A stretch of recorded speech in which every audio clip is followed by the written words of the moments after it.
الدين الصفا أما بعد فأعوذ بالله من الشيطان الرجيم بسم الله الرحمن الرحيم أفحسبتم أنما خلقناكم عبثا وأنكم إلينا لا ترجعون صدق الله مولانا العظيم وصدق رسوله النبي الكريم ونحن على ذلك لمن الشاهدين والشاكرين والحمد لله رب العالمين. اللهم صل على سيدنا مولانا محمد النبي الأمي وعلى آله وسلم تسليما كثيرا كثيرا.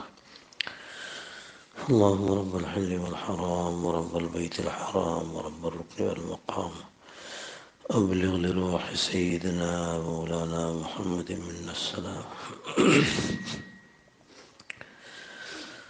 ہمارے حضرت کے خلفاء تشریف لے آتے ہیں تو خوشی ہوتی ہے کہ بھئی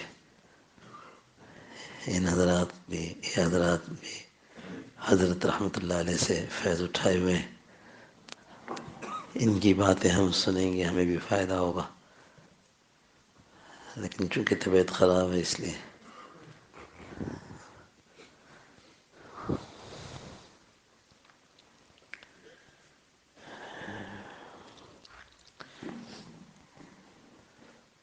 اللہ جل جلالہ عمن والہ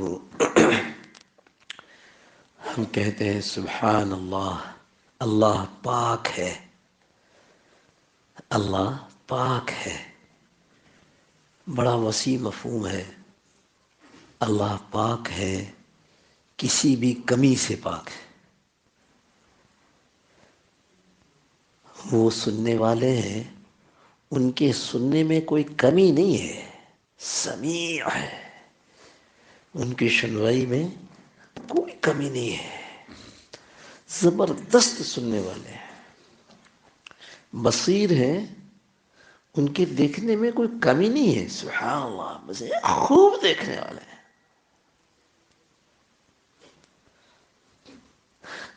جو علماء نے یہ فرمایا کہ سنت میں طریقہ یہ ہے کہ اوپر چڑھو تو کہو اللہ اکبر، اور جب اونچائی سے نیچے ہو تو کہو سبحان اللہ۔ تو اس میں یہ نقطہ بیان فرمایا علماء نے کہ بھائی جب اوپر چڑھو اللہ اکبر، اس لیے کہ تمہارے دل میں نہ آئے میں تو اونچا ہوتا جا رہا ہوں، دل میں یہ نہ آئے تو اس لیے کہو اللہ اکبر، اونچا اور بڑا تو اللہ ہی ہے، بس اللہ ہے۔ اور جب نیچے اترو تو نیچے طرف جا رہے ہو، نیچے ہو رہے ہو، کمی ہو رہی ہے تو کہو سبحان اللہ، اللہ تو ہر کمی سے پاک ہے، تو نیچا ہونے سے پاک ہے۔ تو اللہ اپنی صفات میں بھی ہر طرح سے پاک ہیں، کسی کمی نقصان سے۔ قوت والے ہیں تو زبردست قوت والے ہیں، ان کی قوت کبھی بھی کسی زمانے میں کسی کے سامنے کم نہیں ہے۔ کہ پہلے تو بڑے طاقتور تھے، عاد کو اٹھایا، قوم عاد کو اٹھایا اور اٹھا کر آسمانوں سے زمین کی طرف پٹھا، اور پھر اٹھایا اور پھر پٹھا۔ جیسے جب عذاب ختم ہوا ہے تو قرآن کہتا ہے ایسے پڑے تھے جیسے کھجور کے بڑے بڑے تنے پڑے ہوتے ہیں زمین پر۔ جیسی قدرت اس وقت تھی ویسی قدرت اللہ کی ہمیشہ سے تھی، دکھایا نہیں تھا، اس موقع پر دکھایا، پھر ختم نہیں ہوئی، قیامت تک ویسی قدرت باقی ہے۔ سبحان اللہ، اللہ اس سے پاک ہیں۔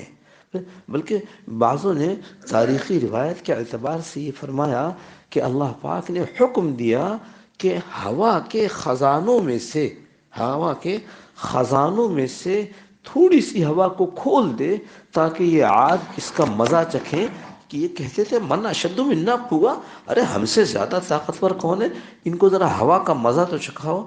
تو فرمایا جو تاریخی روایات میں کہ ہوا کے خزانے کو فرشتوں نے پکڑا تو اتنا سوراخ کیا جیسے مچھلی کے گلپھڑے میں سوراخ ہوتا ہے، اس کی جو ناک ہوتی ہے گویا جہاں سے سانس لیتی ہے، گلپھڑے میں اتنا سا سوراخ ہوا، اور اس اتنے سے سوراخ نے عاد کی قوم کی ایسی تیسی کر دی۔ قوت والے، ان کی قوت ان کے ارادے سے چلتی ہے۔ ابھی ارادہ کیا کہ یہ موسیٰ کے لیے یہ سمندر کا پانی ساکت ہو جائے، ہٹ جائے، رک گیا، پھر ارادہ کیا، اب یہ موسیٰ علیہ السلام کی قوم کا آخری آدمی نکل گیا، فرعون کا پہلا داخل ہو کر کے ہوتے ہوتے وہ آخری آدمی بھی اندر آ گیا۔ اب ارادہ فرما لیا مل جائے، اللہ کی قوت تھی، اللہ کی اس قوت کا اظہار ہوا اور سمندر مل گیا۔ جیسے اس زمانے میں تھا ایسے اس زمانے میں۔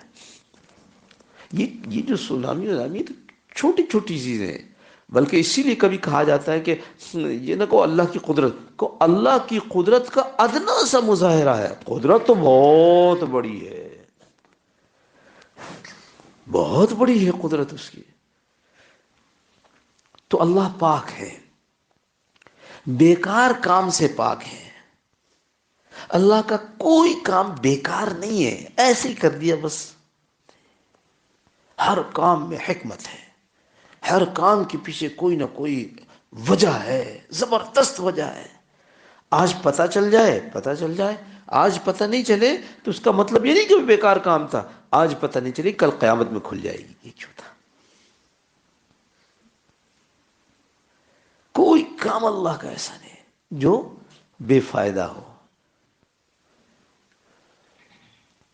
یہ سورج اتنا بڑا بنایا، اس کا مقصد ہے نا، یہ سورج نکلتا ہے روشنی دیتا ہے، یہ سورج نکلتا ہے، اس کی گرمی ہمارے جسم کے کام آتی ہے۔ اب آج ڈاکٹر کہتے ہیں ارے بھائی کہ وہ آپ کے جسم میں وٹامن ڈی کی کمی ہے، اس کو بھی کہہ رہے ہیں، اس کو بھی کہہ رہے ہیں، اس کو بھی کہہ رہے ہیں، اس کو بھی کہہ رہے ہیں، دواؤں والوں کی چاندی ہو گئی، وٹامن ڈی کا انجیکشن بنا رہے ہیں، ہاں مزے ہو گئے ان کے۔ اللہ نے سورج بنایا تھا، ہم نے اپنے آپ کو اس سے محروم کر دیا، ہم نے ایسے گھر بنا دیے چھوٹے چھوٹے جہاں سورج کی روشنی کا گزر ہی نہ ہو۔ جو سورج کی روشنی سے کیا ہوتا کہ وہ بدن میں جاتی ہے، اس کی گرمائش سے بدن میں وٹامن ڈی پیدا ہوتی ہے۔ اللہ کا کوئی کام بیکار نہیں ہے، یہ ہمارا نقصان ہے، ہم یہ حرکتیں کرتے ہیں۔ بڑے بڑے گھر، بھائی رہنے کے لیے گھر ہو، باقی کھلی جگہ ہو، پھر ہر جگہ پر اپنے آپ کو دھوپ سے بچانے کا انتظام۔ ہمارے ماموں ہوتے تھے، بڑے ماموں سے چھوٹے، ڈاکٹر تھے اور الحمدللہ بہت دیندار آدمی تھے۔ ان کا معمول تھا کہ 12 بجے کے قریب گھر سے نکلتے، سر پہ ایسے رومال باندھ لیتے، جیسے ہم نے ایسے باندھ رہے ہیں، سر پہ رومال باندھ لیتے اور محلے کے باہر کا پورا ایک چکر لگا کے آتے اور کہتے کہ سورج کی دھوپ، سورج کی روشنی یہ انسان کے بدن کے لیے ضروری ہے۔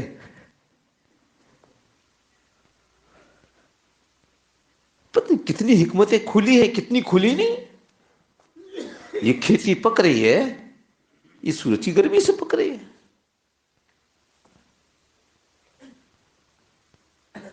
اور جانے کیا کیا، اب تو کیا کر رہے ہیں، اس سورج سے روشنی حاصل کر کے بجلی بنا رہے ہیں۔ سبحان اللہ، اللہ کا کوئی کام بے فائدہ نہیں ہے۔ پھر یہ سورج سارا دن اپنی آب و تاب دکھا کر غروب ہو جاتا ہے۔ کیا ہوا؟ وَجَعَلْنَا اللَّيْلَ لِبَاسًا، اب یہ تم کو چھپانے کی چیز آ گئی، اب تم کو روشنی نہیں ہے، اب اندھیرا ہے، اطمینان کے ساتھ آپ کیا کریں، سو جائیں۔ طب والے لوگ کہتے ہیں کہ آدمی جب سو جاتا ہے تو اس کے بدن میں چیزوں کے بننے کا عمل تیز ہو جاتا ہے، تو گویا دن میں جتنی بھی اس نے توانائی اپنے جسم کی خرچ کی ہے وہ رات کو مل جائے گی۔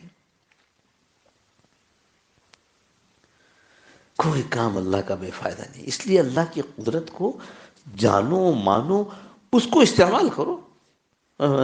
ہمارے کیا ہے، ابھی دیکھو کہیں لکھا ہوا ہو کہ فلاں صاحب نے اٹھ کر لائٹ بند کی، تو آپ سے پوچھیں کون سا وقت تھا، تو آپ کہیں گے رات تھا، لائٹ بند کی، کہ نہیں اب دیکھو 4 لائٹ یہاں، 5 لائٹ وہاں جل رہی۔ کیوں؟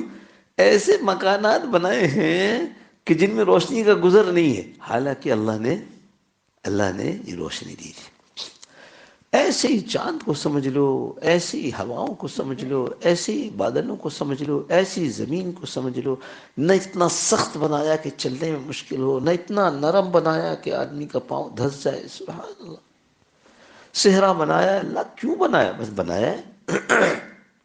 اس کی حکمت مجھے معلوم نہیں ہے، کل معلوم ہو جائے گی۔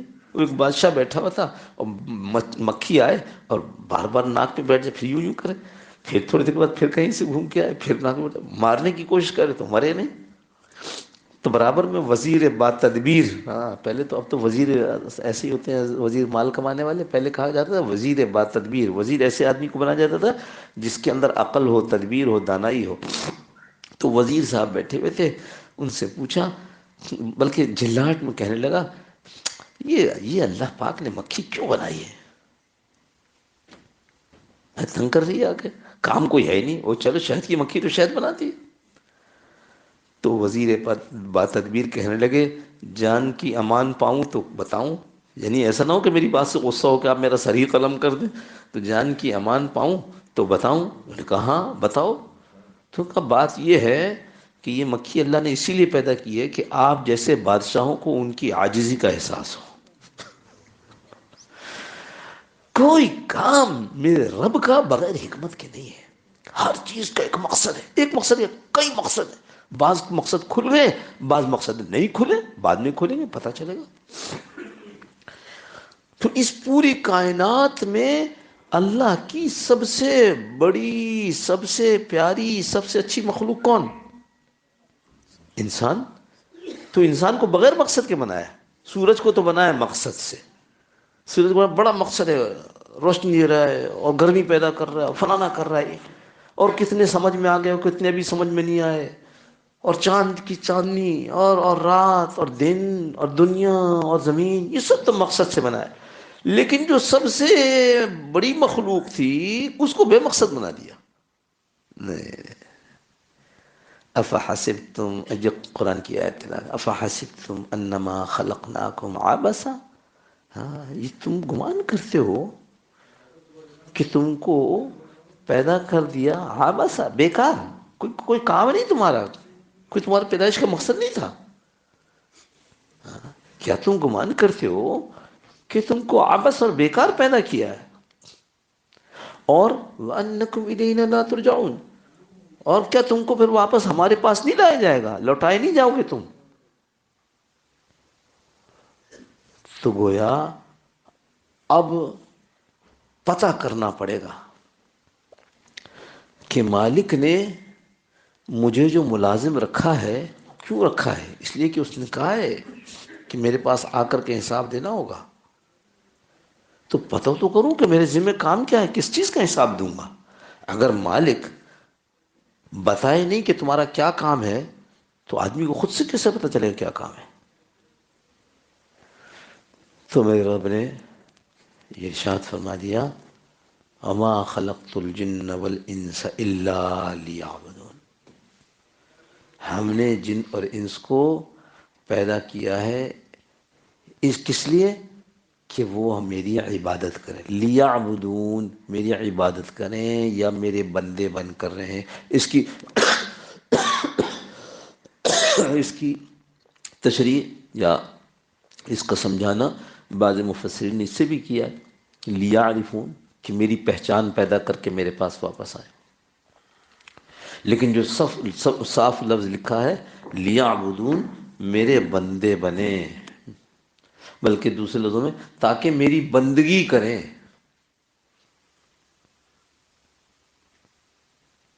بندگی کیا ہے؟ بندگی غلامی ہے۔ بندہ، پہلے بھی میں نے عرض کیا کہ اردو والوں نے اس کو گڑبڑ کر دی ہے کہ بندے کا مطلب انہوں نے یہ رکھا ہے، اور بندگی کا مطلب یہ رکھا ہے کہ نماز پڑھنا، میں اللہ کا بندہ ہوں، مجھے نماز پڑھنی ہے، باقی وقت میں آزاد ہوں۔ نا، بندے کا ترجمہ سیدھا سیدھا جو انگریزی والوں نے کیا وہ بالکل درست ہے، انہوں نے کیا سرونٹ، نوکر، غلام۔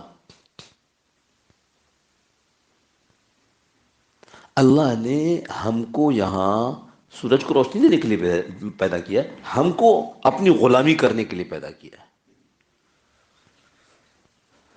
ہم کو اپنی بندگی کرنے کے لیے پیدا کیا۔ ہمارے حضرت رحمۃ اللہ، بڑے حضرت رحمۃ اللہ مولانا غلام صاحب رحمۃ اللہ علیہ یہ شعر پڑھتے تھے بہت، اقبال کا شعر، غالباً اقبال کا شعر، زندگی آمد برائے بندگی، زندگی کیوں آتی ہے جی؟ زندگی اس لیے آئی ہے کہ ہم بندگی کریں، اور زندگی بے بندگی شرمندگی، جو زندگی غلامی کے بغیر، بندگی کے بغیر گزر جائے، کل کیا ہوگا؟ شرمندگی۔ زندگی آمد برائے بندگی، زندگی بے بندگی شرمندگی۔ اور یہ بھی فرماتے تھے بندہ کو بندہ بننا چاہیے، گندا نہیں بننا چاہیے۔ حضرت کی چھوٹی چھوٹی سی باتیں ہوتی ہیں، بندے کو بندہ بننا چاہیے، گندا نہیں بننا چاہیے۔ ہمیں اللہ نے اپنی غلامی کے لیے پیدا کیا ہے، تو جی کیا کریں پھر ہم غلام تو ہیں، تو غلام کے ذمہ کام لگائیے نا۔ تو غلام کے ذمہ کیا لگایا؟ غلام کے ذمہ لگایا ہے جس کو اس بات کا احساس ہو گیا ہے کہ مجھ سے ملاقات انکم الینا لا ترجعون، تم سمجھتے نہیں نہیں نہیں نہیں نہیں نہیں لوٹائے جاؤ گے میری طرف، نہیں نہیں، اللہ مجھے احساس ہو گیا ہے کہ مجھے آپ کی طرف لوٹنا ہے، مجھے آپ کے سامنے کھڑا ہونا ہے، مجھے آپ کو جواب دینا ہے۔ میں جس آدمی کو اس کا احساس ہے اس کے لیے کیا ہے؟ لقد كان لكم في رسول الله اسوة حسنة لمن كان يرجو الله واليوم الآخر۔ اس کے لیے اللہ نے نمونہ بھیج دیا، یہ ہے میرا بندہ، میرا غلام، یہ ہے، اس سے کامل عبد، اس سے مکمل غلام دنیا میں نہیں بھیجا گیا۔ اس غلام کو دیکھو، اور اس غلام نے جو کچھ کیا ہے تم بھی غلام ہو، تم بھی ویسے ہی کرنا شروع کر دو۔ کس کے لیے؟ وہ جس کو اس کی لمن کان یرجو اللہ، جس کو اس کی یقین ہے کہ مجھے اللہ سے ملنا ہے، والیوم الآخر، آخرت کا دن آنے والا ہے حساب کا۔ تو اس واسطے رسول اللہ صلی اللہ تعالی علیہ وسلم کی زندگی مبارک کی نقل کرنا، یہ اصل بندگی ہے، اصل بندگی۔ آپ صلی اللہ تعالی علیہ وسلم کی زندگی مبارک کی نقل، آپ کی راتوں کی نقل، آپ کے دنوں کی نقل، آپ کے کھانے پینے کی نقل، آپ کی مخلوق کے ساتھ معاملہ کرنے کی نقل۔ اب ہم اتنے بیٹھے ہیں، ہم سوچ لیں ہم میں سے کس نے رسول اللہ صلی اللہ علیہ وسلم کی نقل کرنے کے لیے ان لوگوں سے جو اس کو جانتے ہیں کہ نبی کی زندگی کیا تھی، ان لوگوں سے کبھی سامنے گھنٹہ 2 گھنٹہ روزانہ کچھ وقت بیٹھ کر معلوم کیا ہو کہ بھئی ہمیں بتاؤ نا رسول اللہ صلی اللہ علیہ وسلم کی زندگی کی راتیں کیسی تھیں؟ وقت نہیں ہے ہمارے پاس۔ ہم تو کمانے کے لیے آئے ہیں دنیا میں، ہم تو اس لیے آئے ہیں کہ ہم کمائیں۔ کیوں کمائیں؟ اس لیے کہ کھانا ہے، اچھا، اور یہ بچوں کو کھلانا ہے، اور بیوی کو کھلانا ہے، اور مکان کا بنانا ہے۔ یہ تو سارے کام جانور کرتے ہیں، کرتے ہیں نا جانور، یہ سارے کام کرتے ہیں، خود بھی کھاتے ہیں۔ جو بچے چھوٹے ہوتے ہیں ان کے اس قابل نہیں ہوتے کہ وہ خود کچھ کر سکیں، تو ان بچوں کو کھلاتے بھی، وہ بھی اپنا کوئی غار، کوئی بل، کوئی گھونسلہ بناتے ہیں۔ تو یہ کام جس کو ہم کام سمجھ رہے ہیں، کام اسی کو کہتے ہیں نا ہمارے یہاں، تو کیا کام، کیا کام، تجارت کیا کرتے ہو؟ وہ حضرت مولانا فاروق صاحب دامت برکاتہ جو مجھے مکہ مکرمہ کے کہنے لگے، مجھ سے کسی نے پوچھا کہ آپ کیا کرتے ہیں، کام کیا ہے آپ کا؟ تو کہنے میں تبلیغ کرتا ہوں۔ میں نے کہا اچھا تبلیغ، میں تو پوچھا کام کیا کرتے ہیں؟ انہوں نے کہا بھائی تبلیغ کا کام کرتا ہوں۔ کہا مول صاحب آپ سمجھے نہیں، کام کیا ہے آپ کا؟ تو کہنے لگے کہ میں نے اس سے پوچھا کہ لیبارٹری میں کام کرنے والے کے پوچھو کہ تم کیا کام کرتے ہو، تو وہ کہے کہ میں لوگوں کے خون میں جراثیم ڈھونڈتا ہوں، میں لوگوں کے پاخانے پیشاب میں کیڑے ڈھونڈتا ہوں، تو وہ تو کام کرتا ہے، میں اللہ کے نبی کی نقل کرتا ہوں تو میں کام نہیں کرتا؟ سبحان اللہ۔ یہ اس کی ترتیب بنائیں اپنی زندگی میں۔ رسول اللہ صلی اللہ تعالی علیہ وسلم کی زندگی کو سیکھنا یہ ہمارا کام ہے، اس لیے کہ اگر ہم نہیں سیکھا تو ہم آپ کی نقل نہیں کر سکیں گے، یا ہم کام دنیا میں جس کام کے لیے وہ کام نہیں کر سکیں گے۔ اس کی ترتیب اپنی زندگی بنانی پڑے گی۔ کیا یہ کیسے رسول اللہ صلی اللہ تعالی وسلم نے اپنی راتیں گزاری ہیں، کیسے رسول اللہ صلی اللہ تعالی وسلم نے اپنے دن گزارے ہیں، کیسے رسول اللہ صلی اللہ علیہ وسلم نے اپنے والد کے ساتھ معاملہ کرنے کا حکم دیا ہے، کیسے والدہ کے ساتھ معاملہ کرنے کا حکم دیا ہے۔ ہم تو خوش قسمت ہیں نا اس معاملے میں کہ جہاں رسول اللہ صلی اللہ تعالی علیہ وسلم کے معاملے میں جیسے والد والدہ نہیں تھے، تو اللہ کے نبی نے ایسے شاگرد پیدا کیے جنہوں نے بالکل ویسا ہی کر کے دکھا دیا جیسے نبی چاہتے تھے صلی اللہ علیہ وسلم۔ آپ صلی اللہ تعالی علیہ وسلم نے کوئی تجارت نہیں کی نبوت کے بعد، لیکن ایسے شاگرد پیدا کر دیے جنہوں نے تجارت کر کے دکھا دی کہ تجارت کیسے ہوتی ہے، اللہ کا بندہ بن کر تجارت کیسے ہوتی ہے، یا دوسرے لفظوں میں تجارت میں بندگی کیسے ہوتی ہے، تجارت میں غلامی کیسی ہوتی ہے، ہم کر کے بتاتے ہیں۔ اس کے لیے وقت نکالو۔ یہ تو میں نے دو باتیں کر دی نا، یہ تجارت کی اور دن رات کی۔ باقی مخلوقات کے ساتھ معاملہ ہے ہمارا، ہم کسی کے بیٹے ہیں، ہم کسی کے باپ ہیں، ہم کسی کے بھائی ہیں، ہم کسی کے پڑوسی ہیں، ہم کسی کے ساتھی ہیں، ہم کسی معاشرے کے فرد ہیں، اور پھر ان سب سے بڑھ کر ہم کسی کے بندے ہیں۔ ان سب کو معلوم کیا جائے۔ چلتے چلے جا رہے ہیں، داڑھی سفید ہو گئی، اب وہ مسئلہ پوچھنے کے لیے آ رہے ہیں جو مسئلہ ان کے بچپن سے ان کے ساتھ ہے۔ تو بھائی چلو غلطی ہو گئی، ان کو بیچاروں کو اس کا خیال نہیں تھا، ہم تو خیال کریں۔ زندگی کے جس حصے میں بالکل کوئی شرمانے کی ضرورت نہیں ہے، شرمانے کی بالکل ضرورت نہیں ہے۔ بعض اوقات بڑے آدمی سے کوئی چھوٹا سا مسئلہ رہ جاتا ہے سمجھنے سے، کوئی بات نہیں، اب طے کر لیں۔ ہم نے حضور صلی اللہ تعالی وسلم والی زندگی کو سیکھنا ہے، سیکھنا ہے۔ دو طریقے سے سیکھتا نا۔ ایک طریقہ سیکھنے کا کیا ہے؟ ایک طریقہ سیکھنے کا یہ ہے کہ آدمی علماء کے سامنے بیٹھ کر کے اس کو معلوم کرے، علماء کے سامنے بیٹھ کر اس کو معلوم کرے کیسے ہے، کیا کرتے تھے کیا نہیں کرتے تھے۔ کیا ہو گیا بیٹا؟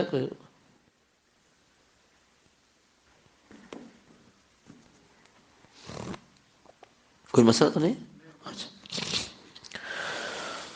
تو ایک چیز علماء کے سامنے بیٹھ کر معلوم کرنا، اس کا نظام آج سے بن جائے۔ جو روزانہ وقت دے سکتے ہیں وہ روزانہ وقت دیں، کم وقت لے لیں، گھنٹہ نہیں لے سکتے، آدھا گھنٹہ۔ ہماری ساتھ پاس وقت نہیں ہے، 15 منٹ لے لو۔ جو لوگ روزانہ نہیں دے سکتے کہ نہیں ہمارے لیے تو مشکل ہے، تو بھائی آپ کی کسی دن چھٹی ہوتی ہوگی نا، اس دن 1 گھنٹہ لے لو، اپنی ضرورت سمجھو، اس لیے کہ آپ کو اسی پر حساب دینا ہے کل۔ آپ نے اگر جا کر کل اللہ میاں سے کہا کہ بھائی کہ اللہ میاں میں نہیں جانتا تھا کہ نبی کی زندگی کیا تھی، مجھے کیا پتا تھا، تو اس میں چھوٹ نہیں ہے کہ پتہ نہیں تھا۔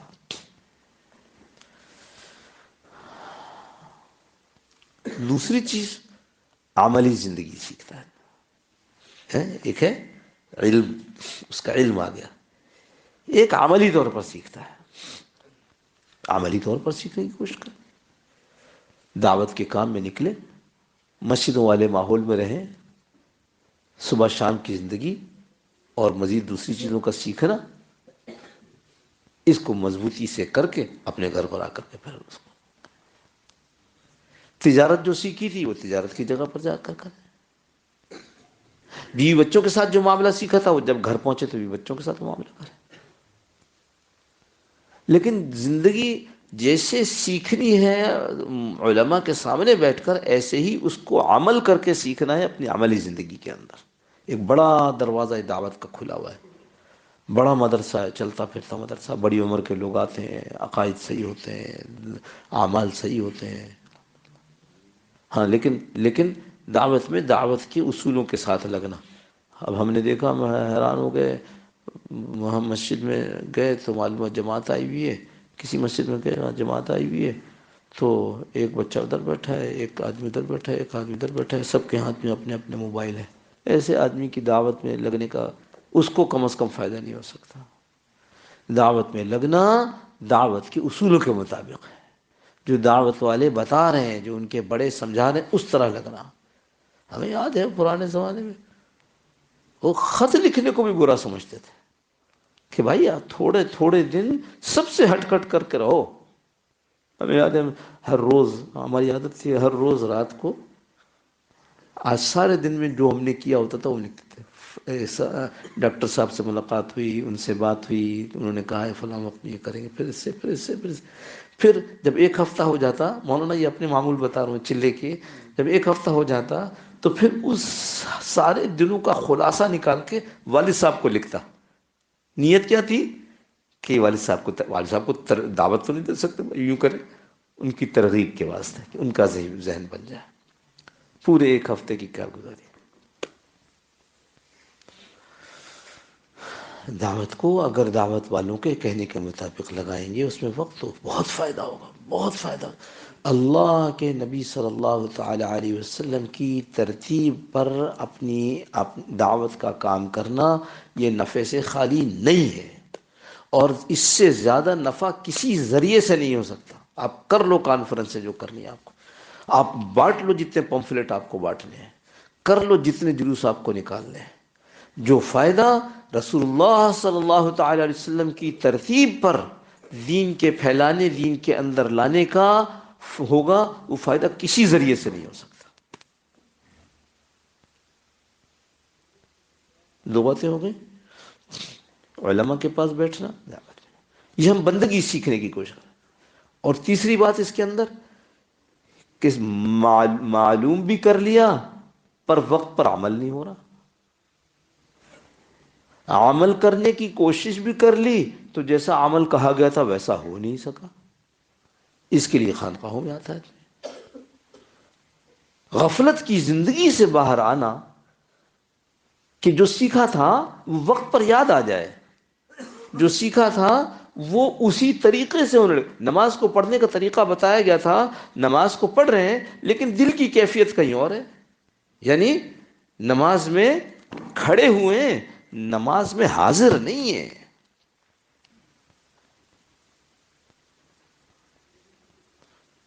کسی کی مدد کر رہے ہیں مال سے یا جان سے، اور لوگ دیکھ رہے ہیں تو خیال آ رہا ہے کہ چلو لوگ بھی دیکھ رہے ہیں، اچھا اب لوگ مجھے اچھا ہی کہیں گے، اچھا ہی کہیں گے۔ خطرہ ہو گیا، خطرہ ہو گیا انسان۔ یہ خانقاہوں کی مشق ہے کہ بڑی بڑی بات آپ کے تعریف کی آپ کے سامنے کہہ دی جائے، آپ کو خیال بھی نہیں ہو کیا ہوا، خیال بھی نہیں۔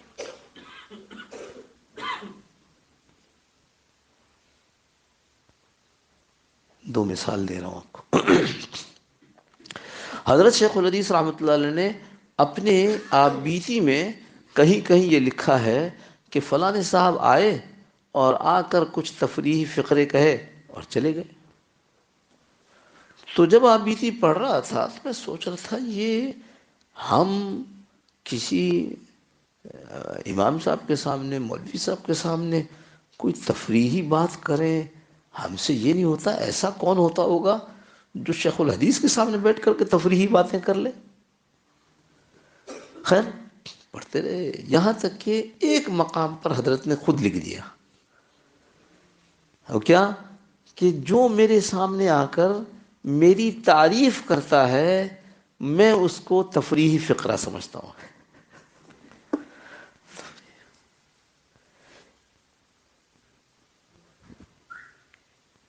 یعنی ان حضرات کا حال یہ ہو چکا ہوتا ہے کہ ان کے سامنے ان کی تعریف کرنے کا ان پر ذرہ بھی اثر نہیں ہوتا، کیونکہ تعریف سے آدمی بگڑتا ہے۔ اللہ کے نبی صلی اللہ علیہ وسلم کا ارشاد ہے جو تعریف کرو اس کو مٹی ڈال دو۔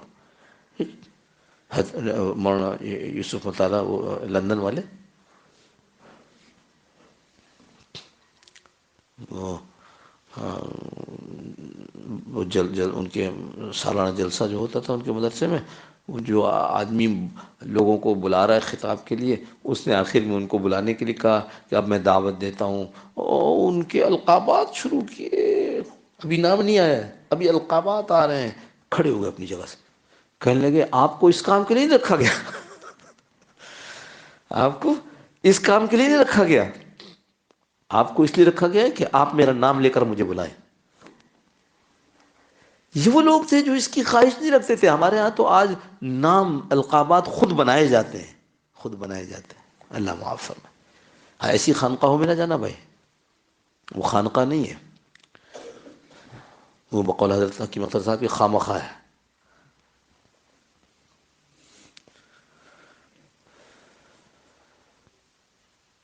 اور ایک مثال دوں جو ذرا لطیفے کی ہے، وہ کسی نے ایک مضمون لکھا ابھی نہیں، کچھ عرصہ ہو گیا، کہ میرے والد صاحب کسی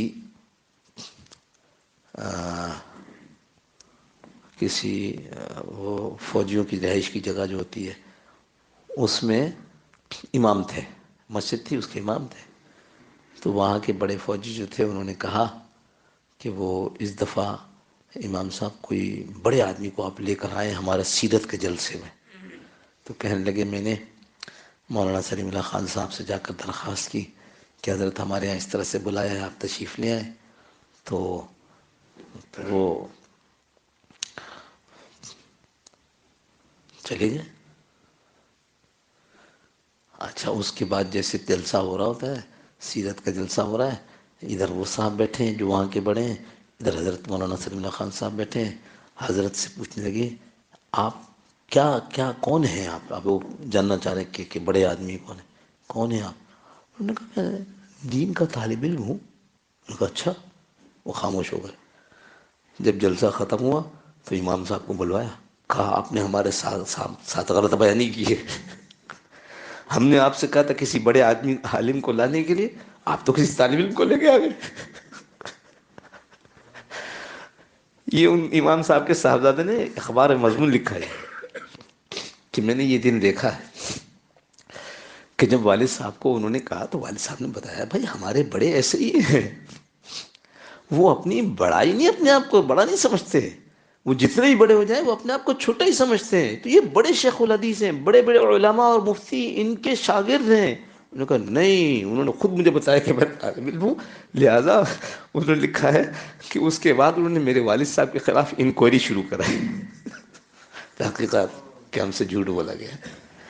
خیر، عرض کر رہا تھا کہ یہ جو خانقاہوں میں لوگ ہوتے ہیں، آنے والے ہوتے ہیں، ان کی دل کی رگڑ گھس ان کو چھوٹا بناتی ہے۔ میں نے یہ واقعہ پہلے بھی سنایا ہوگا لیکن پھر موقع کی مناسبت سے آپ کو سنا رہا ہوں۔ نہاولد ایک علاقہ تھا، اس کے امیر تھے، اس کے امیر تھے، یعنی امیر سے مراد وہاں کے گورنر تھے۔ تو بادشاہ کے نے سارے گورنروں کو اپنے دربار میں بلایا، کچھ مشورہ، کچھ بات، کچھ احکامات چل رہے تھے۔ اتنے میں ایک علاقے کے گورنر کو چھینک آ گئی، اس نے بے دھیانی میں اپنے کرتا، جس کو خلعت کہتے ہیں، جس کو بادشاہ گورنروں کو دیا کرتا تھا کہ یہ گورنری کی خلعت ہے، یعنی جب یہ پہنو گے تو تم گورنر ہو، تو ایسے انہوں نے اپنے آستین سے ہلکے سے ناک پر پھیر دی۔ بادشاہ نے کہا کہ تمہیں شرم نہیں آتی؟ ہم نے تمہیں گورنری کی خلعت دی تھی، تم نے اس کی یہ ناقدری کی کہ اس میں ناک پوچھ دی، اتارو۔ اچھا، اتارو کا کیا مطلب ہے؟ کہ گورنری واپس۔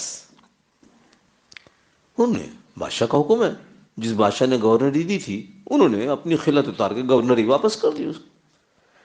یہ نہاون کے امیر، ان کا نام شبلی رحمت اللہ علیہ۔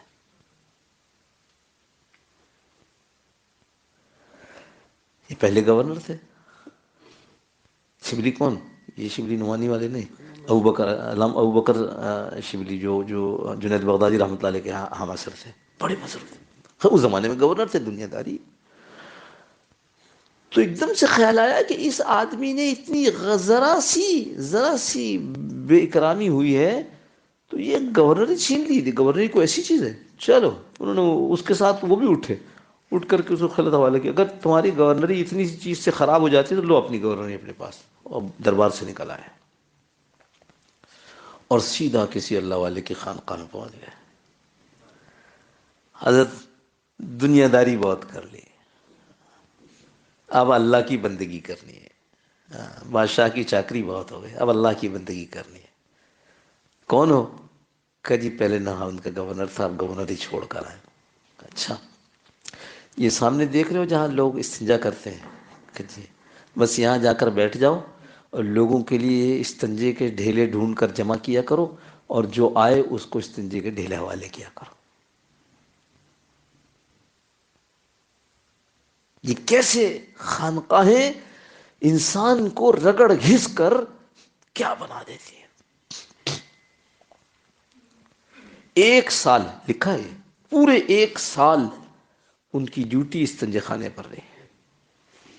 1 سال کے بعد بلایا شیخ نے اور کہا کہ آج سے آپ کی ڈیوٹی بدل رہی ہے. کشکول منگوا دیا، تھیلا، اور کہا یہ لے لیجئے اور شہر میں پھر کر خانقاہ میں رہنے والے سالکین کے لیے، چونکہ کوئی آمدنی کا ذریعہ تو ہے نہیں، تو اس طرح شہر میں پھرتے رہتے ہیں، جو کچھ دے دیتا ہے اس کو تھیلے میں ڈالتے رہتے ہیں، شام کو آ کر تھیلا کھول دیتے ہیں، سب جو جتنا ملا ہوا وہ سب مل کے کھا لیتے ہیں. یہ ڈیوٹی حضرت شبلی رحمۃ اللہ علیہ نے 1 سال کی ہے، مولانا گورنر صاحب نے. جب 1 سال پورا ہو گیا تو شیخ نے بلایا اور کہا کہ آپ نہاوند کے گورنر تھے، گورنری کے زمانے میں کوئی بھول چوک، کسی کے ساتھ زیادتی، مال کی جان کی اگر ہو گئی ہو تو جا کر اس سے معافی مانگ کے آئے. اور کہا یہ کام آپ کو پورے 1 سال تک کرنا ہے. پھرتے رہیے وہاں، گلی گلی، محلہ محلے، گھر گھر ڈھونڈ کر کے کہاں کہاں میں نے کچھ زیادتی میری وجہ سے ہو گئی ہے. 1 سال کے بعد شیخ کے پاس آئے کہ حضرت سب کو کر دیا، ایک آدمی جس کا کچھ پیسہ مجھ پر تھا وہ نہیں ملا ہے، تو میں نے اتنا پیسہ صدقہ کر دیا ہے، اگر وہ میری زندگی میں مجھے مل جائے گا تو اس کو دوبارہ دے دوں گا، ورنہ اس صدقے کا ثواب اس کو ہبہ، اس کو تحفہ، اس کو ہدیہ. کہا اب آؤ، اب تم اس قابل ہو گئے کہ اللہ کا نام لے کر آگے چلا. اچھا جی، بات عرض کر دوں، یہ بات حضرت مولانا سلیم اللہ خان صاحب سے سنی تھی کہ حضرت شیخ الہند رحمۃ اللہ علیہ کی خانقاہ تھی. اس خانقاہ کے اندر حضرت مولانا سید حسین احمد مدنی رحمۃ اللہ علیہ بھی ہوتے تھے اور بڑے بڑے علماء تھے. حضرت فرمانے لگے کہ بھنگن ایک آتی تھی جمعدارنی صفائی کرنے کے لیے، وہ صفائی کرنے والی جمعدارنی شام کو آتی عصر کے بعد، اور پھر صبح کو آتی فجر کے بعد. تو لوگ عصر کی نماز کے بعد جب وہ صفائی کر کے چلی جاتی، رات کو سونے سے پہلے وہ بیت الخلا، اچھا بیت الخلا بھی وہ پرانے زمانے والے نا جس میں راکھ رکھی ہوتی ہے، ریت رکھی ہوتی ہے، فارغ ہوں اور اس پر ریت ڈال دیں تاکہ اگلا آدمی آئے تو اس کو کراہیت نہ ہو. پانی وانی کا تصور تو اس پر یہاں نہیں تھا اس وقت میں. تو لوگ سونے سے پہلے فارغ ہوں. اچھا جمعدارنی جو ہے صفائی کرنے والی، وہ تو آ کر عصر کے بعد چلی گئی ہے. اب جب فجر کی نماز میں لوگ اٹھتے تو دیکھتے کہ بیت الخلا صاف ہے. تو اب آئے گی جمعدارنی، تو آئے گی فجر کے بعد. تو بعض ساتھیوں نے سوچا کہ چھپ کر دیکھیں کہ یہ کون ہے صفائی کرنے والا. تو دیکھا کہ رات کے آخری پہر میں حضرت مولانا سید حسین احمد مدنی رحمۃ اللہ علیہ اٹھے، سب کی گندگی کو اپنی استغاری میں رکھ کر سر پر اٹھا کے جنگل میں پھینک کر آ گئے. یہ بات مجھے یوں یاد آئی کہ حضرت رحمۃ اللہ علیہ مولانا سلیم اللہ خان صاحب رحمۃ اللہ علیہ اس کے بعد یہ جملہ فرمایا کہ میں تم لوگ، ان کے مریدین شاگرد بیٹھے تھے، کنارے میں بھی بیٹھا ہوا تھا، فرمایا تم لوگوں سے میں اتنے مجاہدے کی توقع نہیں کرتا کہ تم ایسا مجاہدہ کر سکو گے. میں تم لوگوں سے اتنے مجاہدے کی توقع نہیں کرتا، لیکن یاد رکھو پھر تم سید حسین احمد مدنی بن بھی نہیں سکتے. اس لیے یہ بات اس لیے یاد ہے، اس لیے کہتا ہوں یہ جو ہم نے مجاہدے آپ کو سنائے یہ تو ترغیب کے لیے سنائے. کیوں؟ اس زمانے میں گناہ نہیں تھے تو اسی مجاہدے کے ذریعے رگڑ گھس کی جاتی تھی. اس زمانے میں گناہ اتنے ہیں کہ اب ان رگڑ گھس کی ضرورت نہیں ہے. صرف ایک کام کر لو، اپنے آپ کو گناہوں سے بچا لو، بس مجاہدہ ہو گیا. جو اس قسم کے مجاہدوں پہ ملتا تھا وہ آج گناہوں سے بچنے پر مل جائے گا. اپنی آنکھوں کو بچا کر دیکھو کتنا مشکل کام ہے آپ کو اگر یہ کہا جائے کہ آج سے موبائل چھوڑ دو. بڑے والے ہمارے حضرت مولانا نور محمد صاحب رحمہ اللہ تعالی، اللہ ان کی قبر کو نور سے بھر دے، یہ جگہ آباد کر کے چلے گئے. اللہ اس کو تا قیامت آباد رکھے، یہاں سے نفع ہو لوگوں کو، لوگوں کی زندگیاں بدل جائیں، اللہ اس کا ثواب ان کو پہنچاتا رہے. فرمایا کرتے تھے یہ چپل موبائل ہے، واقعی ایسی چیز ہے بیکار. اور کتنی عجیب بات فرمائی، اس کی وجہ سے اب ہمارا حال کیا ہے. فرماتے اس کی وجہ سے اب ہمارا حال کیا ہے، ساری دنیا سے باخبر. کراچی کے فلاں علاقے میں کیا ہو گیا، لندن میں کیا ہو گیا، امریکہ میں کیا ہو گیا، فلاں جگہ فلاں سے فلاں فلاں فلاں فلاں، ساری دنیا سے باخبر، اپنی ذات سے بے خبر. ہم کہاں کھڑے ہیں، ہم کہاں کھڑے ہیں. افحسبتم انما خلقناکم عبثا، تم یہ گمان کرتے ہو بیکار پیدا کیے گئے ہو اور تم کو ہماری طرف لوٹ کر نہیں آنا. اگر ہم اپنی ذات سے بے خبر ہو گئے تو ہم ایسا ہی ہے نا کہ ہم کو پرواہ نہیں ہے، کچھ نہیں ہونا. نہیں بھائی، اللہ نے بندگی کے لیے بھیجا ہے، یہ بندگی کرنی ہے، اس بندگی کی پوچھ ہوگی ورنہ شرمندگی ہوگی. تو مجاہدہ اس زمانے کا یہ ہے. چھوڑ دیا موبائل. کیوں؟ آپ کو میں بتاؤں، مولانا محب اللہ صاحب ابھی تشریف لائے ہوئے تھے کراچی، مولانا خان محمد صاحب رحمۃ اللہ علیہ کے خلیفہ، غالباً زوب کے ہیں، غالباً لورالائی طرف کے. انہوں نے مفتی احمد ممتاز صاحب دامت برکاتہم کے یہاں بیان فرمایا. انہوں نے کہا کہ کسی مولوی نے اجازت نہیں دی ہے، اور کہا خود مفتی تقی صاحب دامت برکاتہم کے شاگرد نے ہمیں یہ کہا کہ مفتی صاحب نے یہ فرمایا ہے کہ جس آدمی کو اس موبائل کی وجہ سے پھسل جانے کا اندیشہ ہو اس کے لیے اس موبائل کا رکھنے کا جواز اور اجازت نہیں ہے. یہ بتاؤ کون ہے جو نہیں پھسلا ہے؟ کون ہے جس نے اتنا بڑا موبائل خریدا ہے اور اس کے موبائل میں کوئی تصویر نہیں ہے؟ تو بھائیو وہ مجاہدے تو اب ہمارے لیے نہیں ہیں. یہ مجاہدے ہیں اپنی نگاہوں کی حفاظت کرو، اپنے دل کی حفاظت کرو، اپنے کانوں کی حفاظت، اپنی زبان کی حفاظت کرو. اور خانقاہوں میں آتے ہی اس لیے ہیں کہ ہم یہ اپنے شیوخ کے سامنے، جس سے بھی آدمی جڑ جائے اس کے سامنے یہ رکھے کہ ہم فلانا کام کرنا چاہتے ہیں، نہیں ہو رہا، ہم کیا کریں. ہم فلاں برائی سے بچنا چاہتے ہیں، ہم نہیں بچ پا رہے، ہم کیا کریں. پھر وہ ماحول، پھر وہ اذکار، پھر وہ طریقے، ان سب سے مل کر انشاءاللہ اللہ نے چاہا تو ہماری زندگی بھی کامل بندگی والی ہو جائے گی.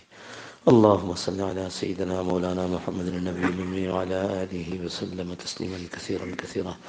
اللهم ربنا ظلمنا أنفسنا وإن لم تغفر لنا وترحمنا لنكونن من الخاسرين.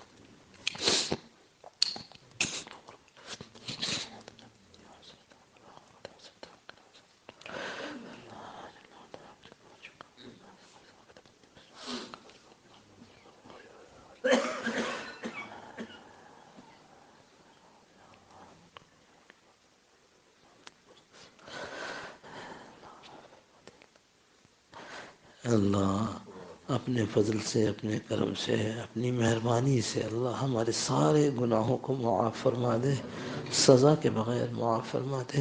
اے اللہ اپنے فضل سے ہمارے گناہوں کو نیکیوں سے بدل دے۔ اے اللہ گناہوں کی جو نحوست اے اللہ ہمارے روح پر، جسم پر پڑ گئی، اے اللہ چیزوں کی عادت ہو گئی، لت بن گئی، اے اللہ ان سب کو عافیت کے ساتھ دور فرما دے۔ اے اللہ ہمت عطا فرما کہ اللہ گناہوں سے بچ جائیں۔